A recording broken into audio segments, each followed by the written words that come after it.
Les relations diplomatiques, probablement oui un jour. Pour autant, une démocratie, ça c'est compliqué. La question, elle est de savoir si ce régime, qui est une théocratie, où c'est le guide suprême qui a tous les pouvoirs, peut se changer de l'intérieur.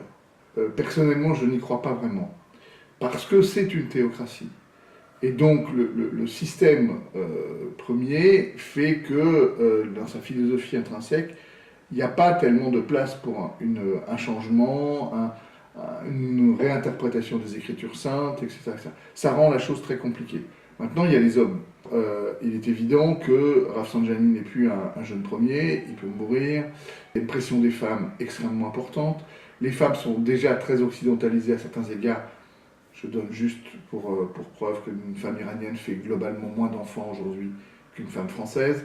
Donc il y a des poches de modernité dans la société iranienne. La question est de savoir, est-ce qu'elles seront suffisantes dans la pression pour amener le régime à se transformer lui-même sans passer par une forme d'accident ou de décès d'un dirigeant ou autre. Personnellement, j'ai des doutes.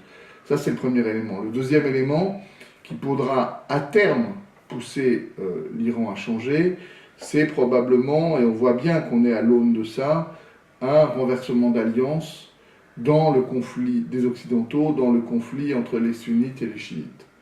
C'est-à-dire qu'aujourd'hui, les Occidentaux, depuis très longtemps, soutiennent l'ennemi, j'allais dire, ancestral de l'Iran, qui est l'Arabie Saoudite, principalement pour des raisons de pétrole. Et donc c'est la raison pour laquelle l'Occident soutient l'Arabie Saoudite. Le soutien à l'Arabie Saoudite ne sera pas éternel. C'est-à-dire qu'on rentre aussi, c'est un des enjeux du XXIe siècle, dans l'après-pétrole. Et donc dans ce moment de l'après-pétrole, il y a des renversements d'alliances qui vont s'opérer. Et là, l'Iran peut espérer retrouver une place dans le monde occidental.